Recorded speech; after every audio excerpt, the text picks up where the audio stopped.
สปีได้สบายดีเมื่อนี้พวกเขาก็จะเริ่มไปเฮ็ดกิจกรรมเนาะหลังจากวางเวียกเนาะพักเวียกเขาก็ไปซื้ออุปกรณ์กีฬาเพื่อที่จะไปมอบให้น้องๆอยู่ที่โรงเรียนทางไกลสอบดีแต่ว่าสุดประทับใจเนาะเขาไปเจอเจ้าของห้างเพิ่นใจดีเพิ่นก็ช่วยบริจาคเครื่องอุปกรณ์กีฬาเพิ่มเติมให้เฮาเนาะเพิ่นว่าได้ให้เฮาไปเอามือออกไปมอบให้น้องๆเนาะเขาก็ได้บ่ปฏิเสธเพื่อที่ให้น้องๆมีความสุข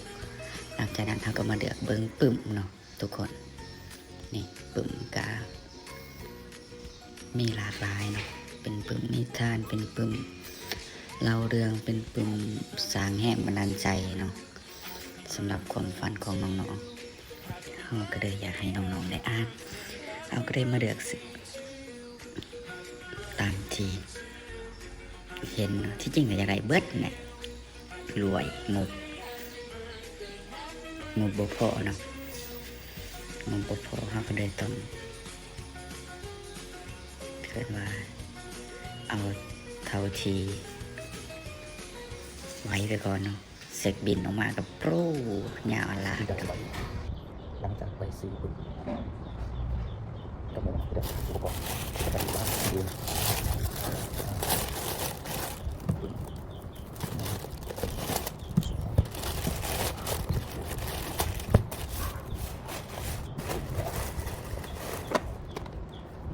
สิ่งที่คุณเกี่ยวกับ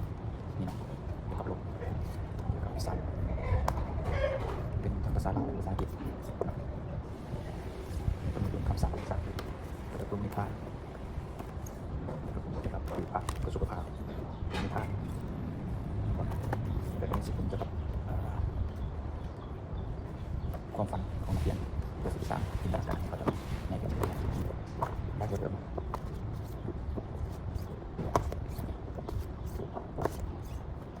อันนี้ตัวสำคัญที่ผมมองกันกับสิ่งแวดล้อมการรักษาสภาพแวดล้อมให้สะอาดหรือว่าการทิ้งขยะให้ถูกต้องนี่เนาะนี่คือสุขภาพเป็นอาหารวิตามินด้วยเนาะ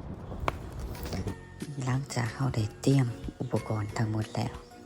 เนาะปึ้มก็มีแต่งามๆจนแบบปุ๊บอยากอ่านเองเนาะก็ได้อ่านหลายหัวเติบก่อนเอาไปมอบให้น้องๆเนาะรู้สึกว่ามวนแห้งนะทุกคนมวนดีเนาะเพราะเขาก็จะเตรียมเดินทางสำหรับวันต่อไปเนาะทุกคนไปติดตามทำกันว่าทริปพาฝุ่นไปหาน้องจากอายสู่น้องสิเป็นแนวใดเนาะเขาจะเป็น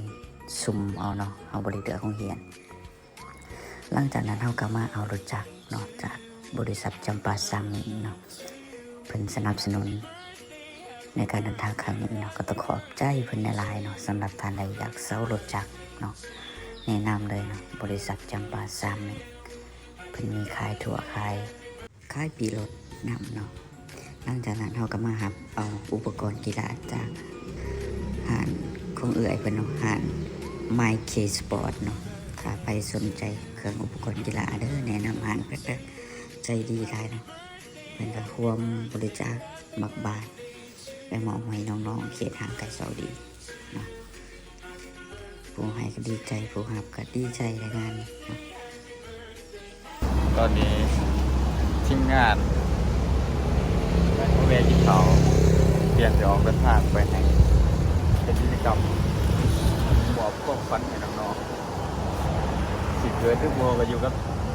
คุณแหละปลายทางเนาะเดี๋ยวฝากกินเขาก่อน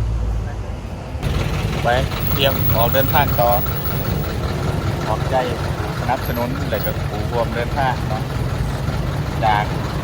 บริษัทรถเสาจำปาซามิงเป็นสปอนเซอร์รถเด้อ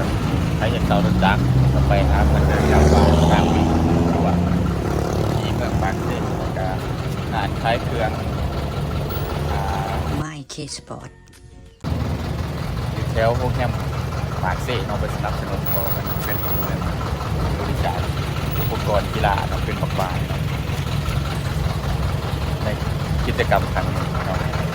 เดี๋ยวเราไปรอแจกพร้อมกันเนาะ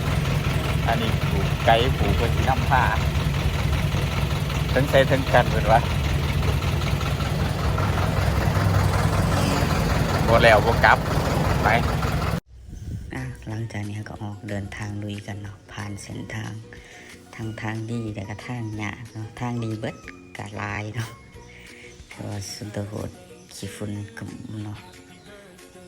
โตจนเป็นสีน้ำตาลแต่ก็มีความสุขเนาะหลังจากนี้ก็ผ่านป่ายางลงทางเขาพิษบาทจะได้แวะทางไปสวนยาง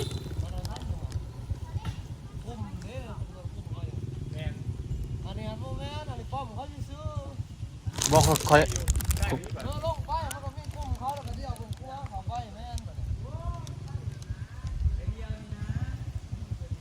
ก็ค่อยเขามาทั้งมองป้อมตำรวจนี่ติ ในป้อมเขาย่ำทางซื้อ บ่ อันนั้นป้อมอันนั้นกุ้งเขาโลด โอ้กุ้งก็มันอยู่ห้วยนะคุณบ่ห้วยปลาไหลคุณบ่ อ๋ออยู่หวยเด้คอยกับแมว โบแมนทางเขามีใหม่อยู่แคมทางโบแมนบ่ที่เป็นใหม่ใหม่ใหม่เกี้ยนใหม่อีทั้งหั่นนะหากใหม่น่ะฮะ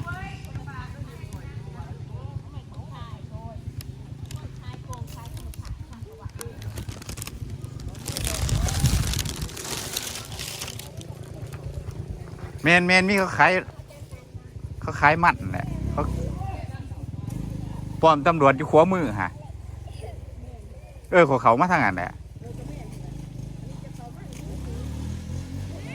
บัดเขามาเดี๋ยวไปทางไหนบ่เนี่ย มันบอกแม่มันท่านไหนห้องต้องไปอีก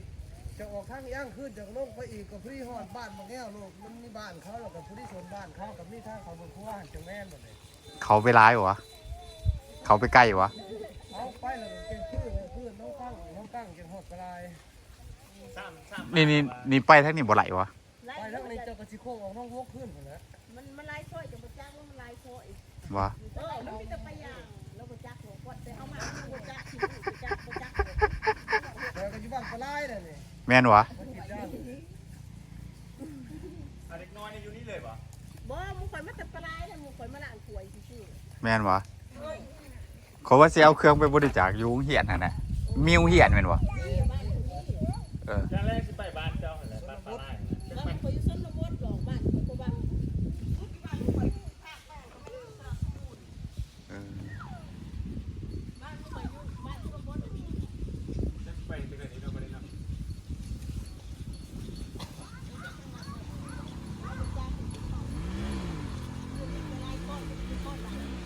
แม่นเขาขี่เขามา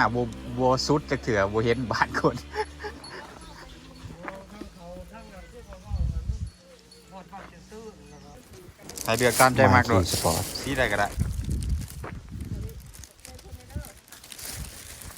ให้หน่อยนึงไปเต้นหมูเด้อ นี่วะเอา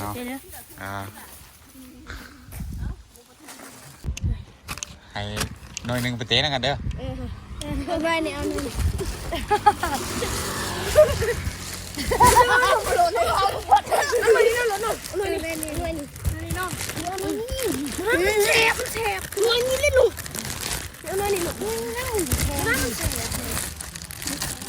ถือไว้เบิ่งถือหน่อยเขียนบ่ได้เด้อนี่ จะมาตัวสาม นะขอหามื้อหนึง ตัวสอง ปอสออย่าออกเหียนเด้อพากันตั้งใจเหียน ตัวสี่ เห็นบ่เอาสีใด สีเหลืองสีเหลืองสีเหลืองสีเหลืองสีเหลืองสีเหลือง สีเหลืองน้อง มันลุ่มดิ เอาสีเหลืองจักคนอยากได้สีเหลือง คอยไปน้ำคอยไปน้ำได้สีเหลืองไปน้ำ สีเหลืองนะ เอาสีเหลืองสีเหลืองใจเข้มบ้านเลย ฮะ เข้ม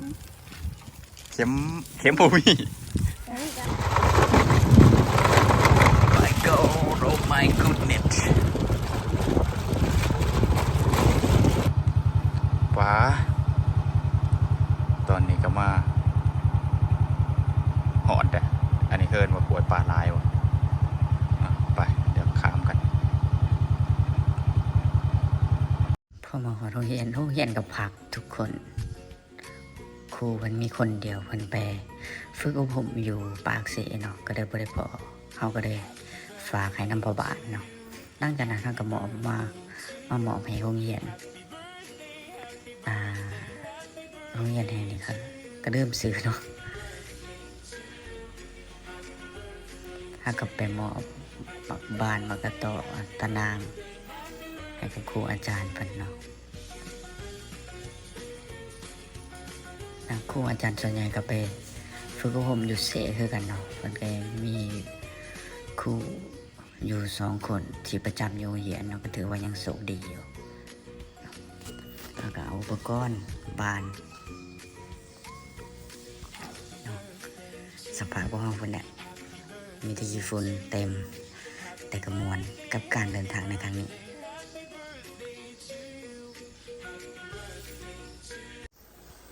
หลังจากเอาอุปกรณ์ไปเนาะนักเรียนอยู่นั่นแล้วครูอาจารย์เพิ่นก็เป็นต่างชาติเนาะบ่แม่นคนลาว เขียนแล้ววะ หน้าตาบ่คือคนลาวเนาะเพิ่นก็เลยสงสัย แถวประเทศสหรัฐอาหรับเอมิเรตส์ทันดีมันก็หน้าตาแบบนี้เลยพวก หลัง นะ จากนั้นก็ยืนลงกับเพื่อนหลายเติมเนาะ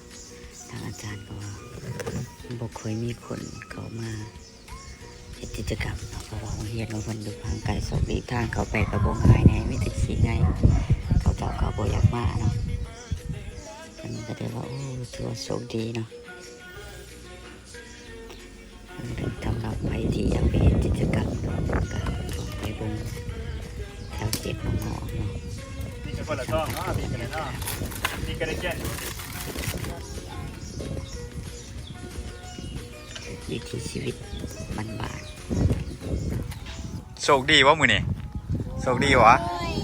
มือเก่งอยู่บ่มือบอกหมูมาเอาเด้อของควันเด้อ ต่างใจเฮียนเด้อยินบ่สัญญาเด้นี่ถ่ายเป็นหลักฐานไว้นี่ยินบ่ภาษาอังกฤษอะไรวะในนี่มันมีปึมการ์ตูนเห็นบ่มีปึมการ์ตูนมีปึมนิทานอ่านสามารถอ่านได้แต่ก็มีปึมภาษาอังกฤษควรดีใจป่ะโอ้ยตั้งใจเฮียนเด้อโอเค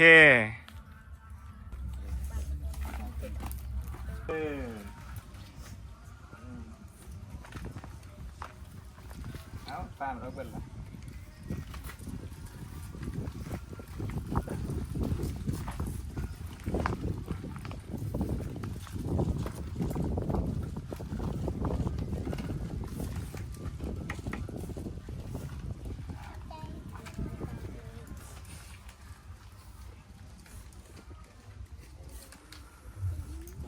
บ้านนอนจีเจ้าอยู่อันนี้เอาอีเจ้าอ่ะตั้งใจเฮียนเด้อยินบ่อ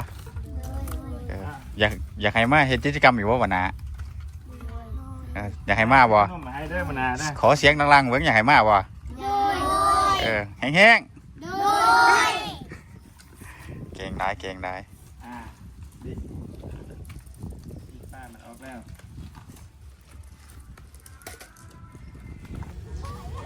หลังจากได้อุปกรณ์เด็กๆก็ลงเดินเตะกันอย่างสนั่นฟดฝืนขี้ดินจนไงกุ้มเลยทุกคนเพิ่นมวนแห้งทุกคนหลังจากนั้นเขาก็